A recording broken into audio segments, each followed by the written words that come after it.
என்ன ஆசீர்வாதம் பண்ணுங்க.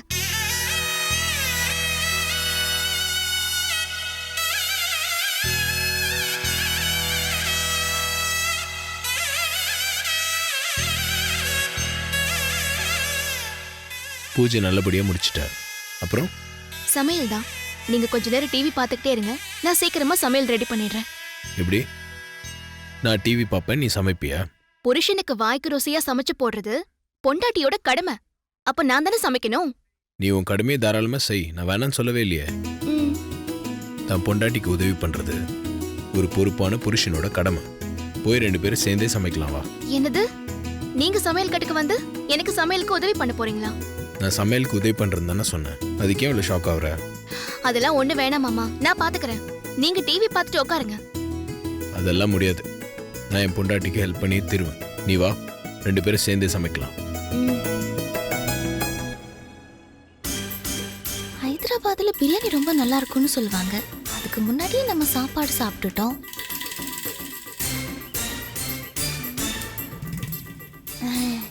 நம்ம சாப்பிட்டு 10 நிமிஷம் தான் ஆச்சு. என்ன ஆச்சு தின்னி மூட்டைக்கு? இவ்ளோ தீவிரமா யோசிச்சுக்கிட்டு இருக்கா? அடுத்த 10 நிமிஷத்துல சாப்பாடு ஜீரணமாயிடும். அதுக்கப்புறம் பிரியாணி போய் ஒரு கட்டு கட்டிடலாம். என்னடி யோசிச்சுட்டு இருக்க? அத்தை, நீங்க எப்ப வந்தீங்க? ஏண்டி எரும மாடு, நம்ம எல்லாரும் அகிலா கூட ஒன்னதானே கிளம்பி ஹைதராபாத் வந்தோம். இப்ப நான் என்னமா தனியா பறந்து வந்த மாதிரி கேள்வி கேக்குற? அத்தை, நான் அத கேக்கல. என் பக்கத்துல எப்ப வந்து நின்னீங்கன்னு கேட்டேன். ஓ, இவ்ளோ பெரிய உருவம் பக்கத்துல வந்து நிக்கிறது கூட தெரியாம அப்படி என்னடி யோசனைல மூழ்கி இருந்த? கரெக்ட். உனக்கு வேற என்ன யோசனை இருக்க போது? பாஷை தெரியாத ஊருக்கு வந்து இறங்கி இருக்கோமே, ஆசைப்பட்டதெல்லாம் எப்படி கேட்டு வாங்கி சாப்பிட்டதுன்னு யோசிச்சுட்டு இருந்த அதானே? இங்க இருக்கிறவங்களுக்கு தமிழ்ல கேட்டாலும் புரியுது அத்தை. வேணும்னு கேக்குறத டக்குன்னு கொண்டு வந்து வச்சிடுறாங்க. அதெல்லாம் ஒரு பிரச்சனையும் இல்ல. என்ன உரப்பு தான் கொஞ்சம் ஜாஸ்தி. அதான் பருப்புல எண்ணெயும் கடைசியில தயிர் போட்டு சாப்பிட்டு ஈவன் பண்ணிட்டேன். அப்படியே வச்சேன்னா திங்கிறதா உனக்கு பிரச்சனை. அதான் எல்லாத்தையும் விசாரிச்சு கரெக்டா வச்சிருக்கியே. அப்புறம் எந்த கோட்டையை பிடிக்கிற மாதிரி அப்படி யோசனை பண்ணிட்டு இருக்க? நான் கோட்டையை பிடிக்கிறதுக்காக யோசிக்கல அத்தை. நீங்க கோட்டை விட்டுட்டு வந்தீங்கல்ல, அத பத்தி தான் யோசிச்சுட்டு இருக்கேன். எந்த கோட்டையை விட்டுட்டு வந்தேன்னு சொல்ற? இன்னும் உளறிட்டு இருக்க. பெரியத்தையோட வீட்ல இருக்கிற நம்ம எல்லாரும் இங்க ஹைதராபாத் வந்துட்டோமா? ஆமா, நாம கிளம்பி ஹைதராபாத்துக்கு வந்துட்டோம். ஆதி மும்பைக்கு பிசினஸ் விஷயமா போயிட்டான். வேலைக்காரங்களுக்கெல்லாம் ஒரு நாள் லீவு கொடுத்து அனுப்பிட்டோம். இதெல்லாம் தெரிஞ்ச விஷயம் தானே. நீ என்ன சொல்ல வர? எல்லா வேலைக்காரங்களுக்கும் லீவ் கொடுத்தா அவங்கவுங்க சந்தோஷமா வீட்டுக்கு போயிடுவாங்க. ஆனா பார்வதி ஊருக்கெல்லாம் போக மாட்டால, அங்கதானே இருப்பா. சரி, ஏண்டி என்ன தாண்டி சொல்ல வர? சொல்லி தொலை சீக்கிரமா. ஆதி மாமா மும்பை போறதா சொல்லிட்டு கிளம்பி போனாரு. ஆனா நாம எல்லாரும் கிளம்பி வந்ததுக்கு அப்புறம் ஆதி மாமா மும்பை போகாம திரும்ப வந்திருந்தா? வீட்ல வேற யாருமே இல்ல, பார்வதி மட்டும்தான் தனியா இருப்பா. மாமா திரும்பி வந்துட்டா 2 பேருக்கும் கொண்டாட்டமா தானே இருக்கும். நம்ம எல்லாரும் வீட்ல இருக்கும் போதே நம்ம கண்ணுல மண்ணை தூவிட்டு ஆதி மாமா அந்த பார்வதியோட ரொமான்ஸ் பண்ணுவாரு. இப்ப வீட்ல வேற யாருமே இல்ல. இப்ப சூப்பர் லவ் படமே ஓடுமே அத்தை. ஓடட்டும், அமோகமா ஓடட்டும். இந்த தியேட்டருக்கு படம் வரதுக்கு முன்னாடி புத்தம் புதிய HD பிரிண்டா தமிழ் ராக்கஸ் ரிலீஸ் பண்ணுவாங்கல்ல, அந்த மாதிரி அந்த காவிய காதலர்களோட காதல் விளையாட்ட அகிலா முன்னாடி நான் ரிலீஸ் பண்றேன். என்னத்த சொல்றீங்க? ஏண்டி தின்னி முட்டை, நீ ஏன் இவ்ளோ யோசிக்கிறியே? நாம எல்லாரும் கிளம்பி ஊருக்கு வந்திருக்கோம். மும்பைக்கு போறேன்னு ஆதி கிளம்பி போயிருக்கான். சமையல்காரி தனியா வீட்ல இருக்கா. இதெல்லாம் நான் யோசிக்க மாட்டேனா? எல்லாத்தையும் நல்லா யோசிச்சுதான் முன்னெச்சரிக்கையா ஹால்ல ஒரு கேமராவை மாட்டிட்டு வந்திருக்கேன். நாம யாரும் வீட்ல இல்லைன்னு நினைச்சுக்கிட்டு அந்த காவிய காதலனும் காதலியும் நல்ல காதல் விளையாட்டு விளையாடுவாங்க. அதுல ஒரு ஃப்ரேம் கூட மிஸ் ஆகாம நான் ஃபிக்ஸ் பண்ணிருக்கிற கேமரா படம் பிடிச்சு வைக்கும். சூப்பர் அத்தை, நீங்க இப்படி ஒரு ஏற்பாடு பண்ணிருக்கீங்கன்னு நான் கொஞ்சம் கூட நினைச்சு பார்க்கல.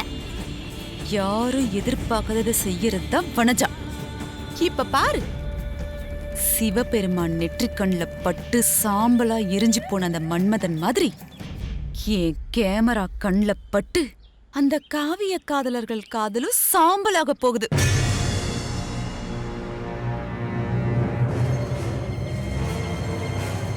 ஆதி, நீ விளையாடுறா.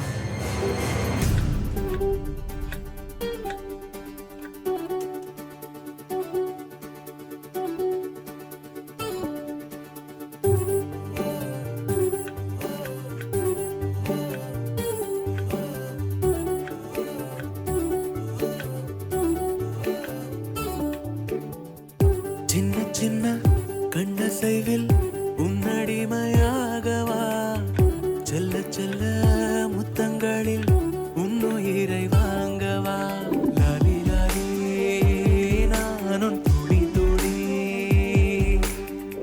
மெல்ல மெல்ல இன்னுயிரில் உன்னுயிரும் அசையுதே, துள்ள துள்ள என் இதயம் நம் உயிரில் நிறையுதே, லாலி லாலி நீ என் துளி துளி.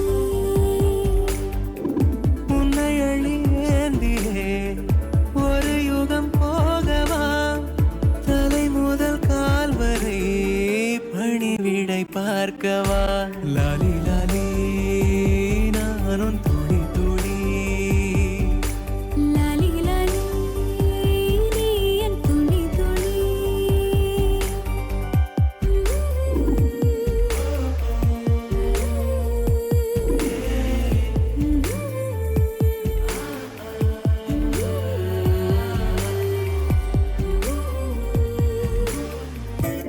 வெத்திலே நல்லா தான் மடிக்கிற, ஆனா அது உன் புருஷனுக்கு எப்படி கொடுக்கணும்னு உனக்கு தெரியலையே. என்ன மாமா சொல்றீங்க? வெத்திலே இப்படி கையில மடிச்சு கொடுத்தா இப்படி வாய்ஸை வைக்கும். உன் வாயில போட்டு நல்லா மென்னு உன் நுனி நாக்குல வச்சு கொடு. போங்க மாமா. என்னங்க? ம்? என்ன மாமா பண்றீங்க? ம்? வெத்தலை போட்டா வாய்ஸை வைக்கணும்ல, அதுக்கு தான். சரி, எனக்கு போர் அடிக்குது. நம்ம வீட்டில் இருக்கிறவங்க மாதிரி சும்மா நடிச்சு காட்டு பார்ப்போம். ஐயோ மாமா, அதெல்லாம் வேணாம். ஏதாவது பிரச்சனை ஆயிடும். அதுக்கெல்லாம் பயப்படுறாளா நீ? ஆ? சரி, குடும்பத்தை விட்டு கொடுக்க மாட்டேன். சரி, என்ன மாதிரி நடிச்சு காட்டு பார்ப்போம். வேண்டாம் மாமா. நீ என்ன எந்த அளவுக்கு அப்சர்வ் பண்ணியிருக்கேன்னு நான் தெரிஞ்சுக்க வேண்டாமா? என்ன மாதிரி நடிச்சு காட்டு. நான் ஆசைப்பட்டு கேட்குறேன்ல, நடிச்சு காட்டு. ம் ம்.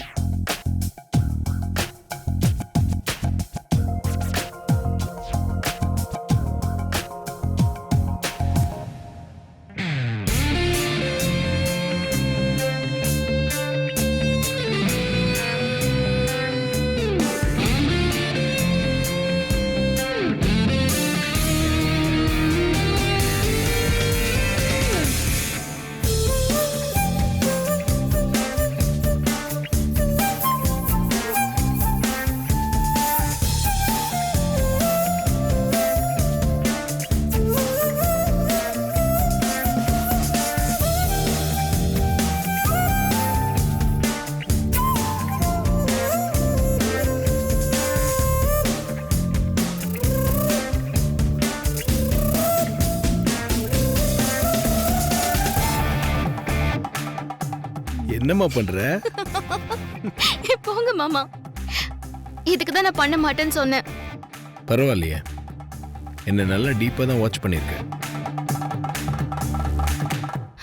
ஐயோ மாமா, தப்பு நடந்து போச்சு. என்ன? நாம உள்ள வந்ததுல இருந்து எல்லாமே கேமரால ரெக்கார்ட் ஆயிருக்கோம்ல. அம்மா பார்த்தாங்கன்னா வசமா மாட்டிப்போமே. நீ இப்படி கேட்பேன்னு எனக்கு தெரியும். நான் சிசிடிவி கேமராஸ் எல்லாத்தையுமே ஆஃப் பண்ணி வச்சுட்டேன். எதுவுமே ரெக்கார்ட் ஆயிருக்காது, பயப்படாத. அப்ப சரி மாமா. மாமா, டிவி பார்க்கலாமா? ம்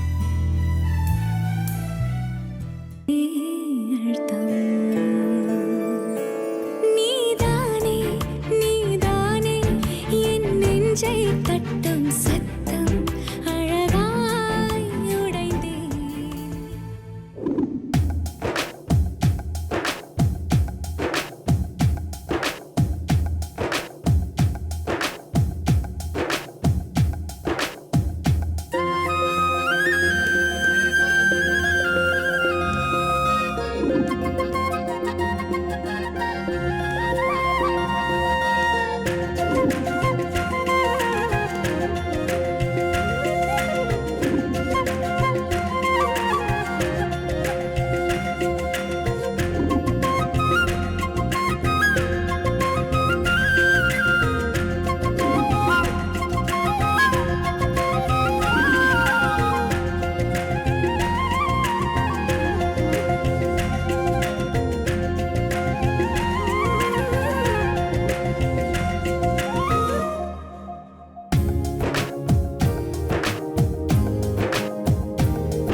மாமா, இப்போ உங்களை பார்த்தா யாரு 15 கம்பெனிக்கு எம்டின்னு சொல்ல முடியாது.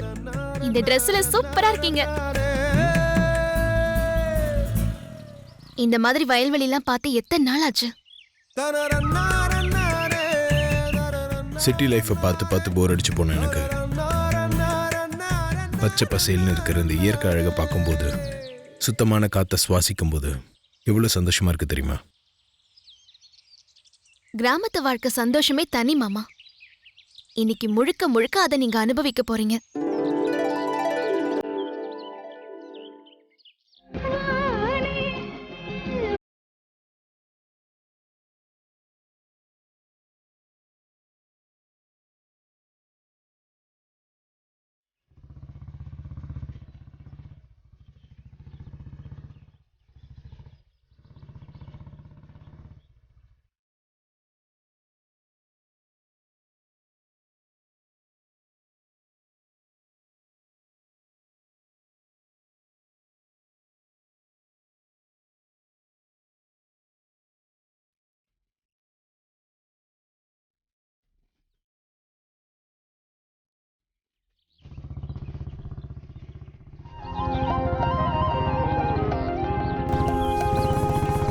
மாமா, இங்க நிறுத்துங்க நிறுத்துங்க நிறுத்துங்க. மாமா, உங்களுக்கு ஆடுபுலி ஆட்டம் விளையாட தெரியுமா? தெரியாது. சரி, நான் சொல்லித் தரேன், வாங்க.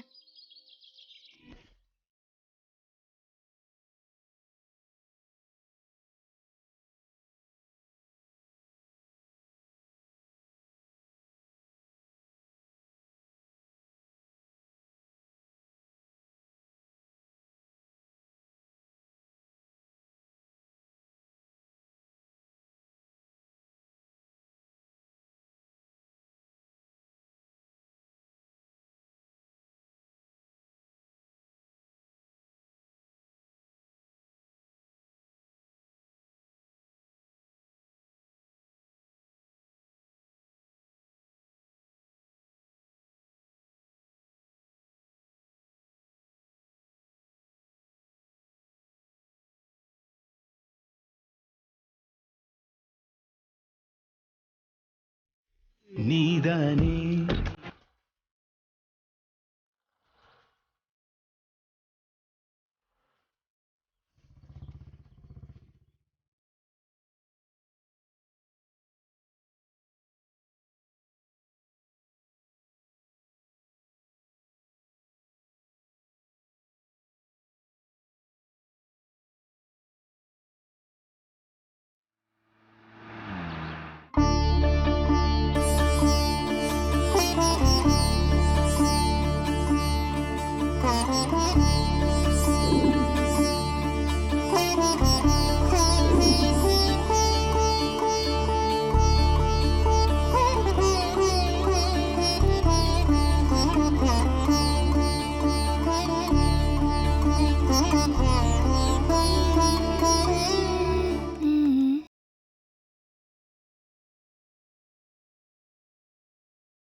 இல்லாத வீட்ல இந்த சமையல்காரிக்கு என்ன வேலை?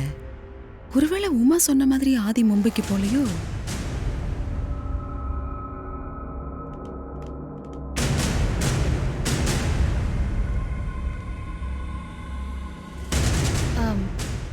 யாருமே இல்லாத வீட்ல நீ மட்டும் என்ன பண்ற பார்வதி?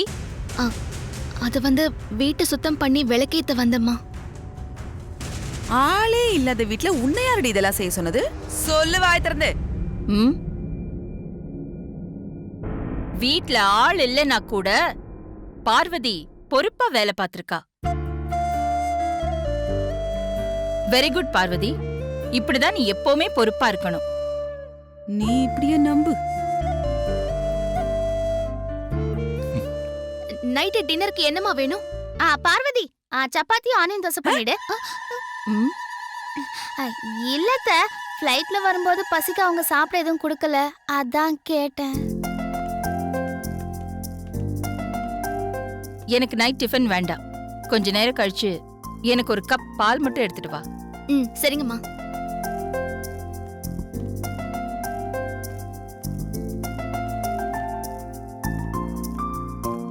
மா எல்லாம் இப்பதான் வரீங்களா? ஆமா ப்ரோ, ஹைதராபாத்ல இருந்து எல்லாரும் இப்பதான் வரோம். நீ மும்பைல இருந்து இப்பதான் வரியா? ஆமாண்டா, இப்பதான் வரேன். ஷாம், நீயும் ஆதி கூட மும்பை போனியா?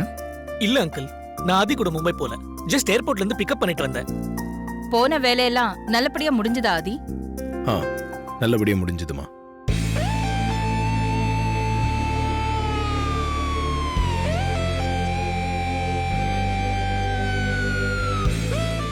இந்த வாட்டி மீட்டிங் எனக்கு ஒரு புது எக்ஸ்பீரியன்ஸை கொடுத்துச்சு. நிறைய புது ஆட்களை மீட் பண்ணதுல நிறைய புது விஷயங்களை கத்துக்கிறதுக்கு வாய்ப்பு கிடைச்சது. ஓ,